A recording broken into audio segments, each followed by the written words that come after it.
एक वर्ष के पश्चात सूर्यदेव का स्वराशि में प्रवेश।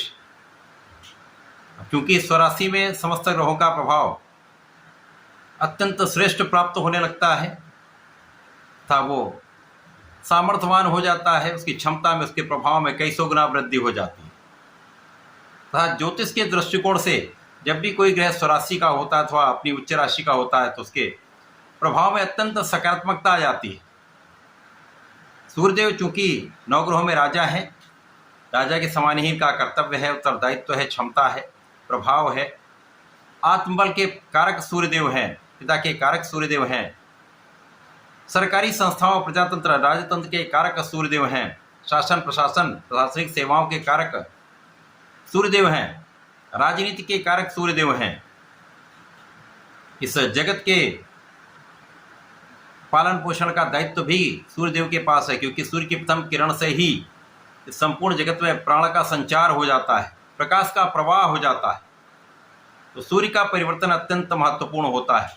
एक माह के लिए इनका गोचर काल होता है। अब ये 17 अगस्त को राशि परिवर्तन करके सिंह राशि में पहुंचेंगे तो निश्चित रूप से ये महाबलवान होंगे, परंतु यहाँ पर ये राहु के सीधी दृष्टि के प्रभाव में होंगे, जिसके कारण प्रबल ग्रहण दोष भी लगेगा। अब सूर्य बलवान है परंतु ग्रहण दोष में होंगे, तो ये किस प्रकार का प्रभाव देने जा रहे हैं। जय श्री गणेश, नमस्कार। मैं आचार्य संजय द्विवेदी।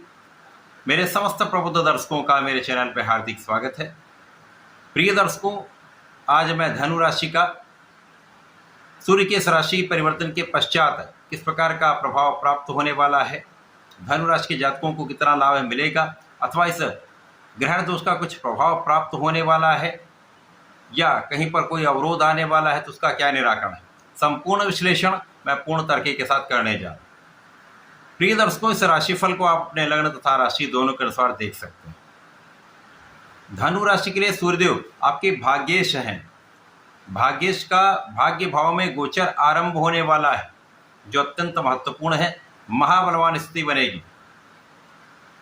प्रिय दर्शकों, यदि हम यहाँ पर अवलोकन करें तो सूर्य का गोचर नवम भाव में होगा, राहु का गोचर तृतीय भाव में होगा, और तृतीय भाव में राहु अच्छा फल प्रदान करते हैं। तो यहाँ पर राहु भी अच्छी स्थिति में है, सूर्य भी यहाँ पर बलवान होकर नवम भाव में, भाग्य भाव में स्थित होकर आपको सकारात्मकता प्रदान करने वाले हैं। तो इस समय में निश्चित रूप से आपके भाग्य को ये कई सौ गुना प्रबल करने वाले, महाभाग्य का साथ आपको प्राप्त होगा।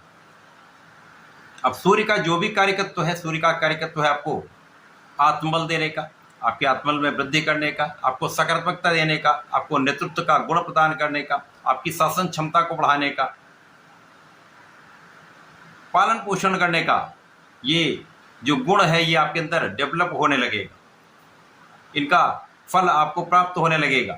इसी प्रकार से समय में आप परिश्रमी भी रहने वाले, परिश्रम का सर्वाधिक लाभ आप प्राप्त कर सकते हैं यदि आप यहाँ पर अपने मन को भटकने से बचाते हैं, क्योंकि राहु का प्रभाव सूर्य पर होगा, जिसके कारण एक कहीं न कहीं भ्रम की स्थिति बनती है। राहु धुआं है, धूम्र है, राहु भ्रम है, राहु आकस्मिकता के कारक हैं। तो इस प्रकार से यहाँ कहीं न कहीं कुछ ऐसी समस्याएं हो सकती हैं, जिसके कारण आपका मन भ्रमित हो सकता है। तो अपने आत्मबल को श्रेष्ठ रखें, मन को दृढ़ रखें, विचारशील हों, विवेकपूर्ण निर्णय लें, तो समस्याएं ना के बराबर होंगी। इस समय पे आपके भाई बहनों का सहयोग प्राप्त होता है, विशेष रूप से छोटे भाई का संपूर्ण साथ आपको प्राप्त होता है। लेकिन यहाँ पर भी आपको संयमित रहना होगा, क्योंकि आपकी वाणी के कारण कुछ समस्याएं उत्पन्न हो सकती हैं। तो संयम बनाकर यहाँ पर आपको चलना चाहिए। इसी प्रकार से इस समय में अच्छे मित्रों का साथ प्राप्त हो सकता है। इस समय में आपके जीवन साथी के साथ आपका सामंजस्य अच्छा रहने वाला है। जो पहले से आ रही समस्या वो दूर होंगी। इसी प्रकार से आपके कार्य क्षेत्र में प्रगति के अवसर आपको प्राप्त होंगे। इस समय में निश्चित रूप से आपका जो भी कार्य क्षेत्र है, नौकरी है, व्यापार है, अपना प्रोफेशन है, कला क्षेत्र में है, तो इस समय उन्नति का अवसर आपको प्राप्त होगा। जो जातक कला क्षेत्र में एक्टिंग में हैं, विशेष रूप से उनके लिए अत्यंत प्रभावी समय, या गायन में है तो अत्यंत प्रभावी समय, आपको नए अवसर, नए कॉन्ट्रैक्ट की प्राप्ति हो सकती है। अब यहाँ पर नकारात्मकता क्या प्राप्त होगी? राहु आपको धर्म के मार्ग पर चलने से रोकते हैं।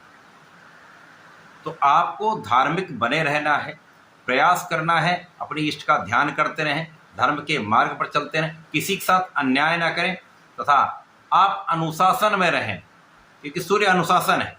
यदि आप अनुशासन में रहेंगे, अपने कार्य को सही ढंग से संपूर्ण करेंगे, तो समस्याएं किसी प्रकार से आपके कार्य क्षेत्र में नहीं आने वाली। कार्य क्षेत्र में आपको लाभ अवश्य प्राप्त होगा। इस पूरे समय में आपको नियमित रूप से भगवान सूर्यदेव को जल देना चाहिए। ओम घृणी सूर्याय नमः का जप करना चाहिए। इसी प्रकार से इस समय में यदि आप शंकर मोचन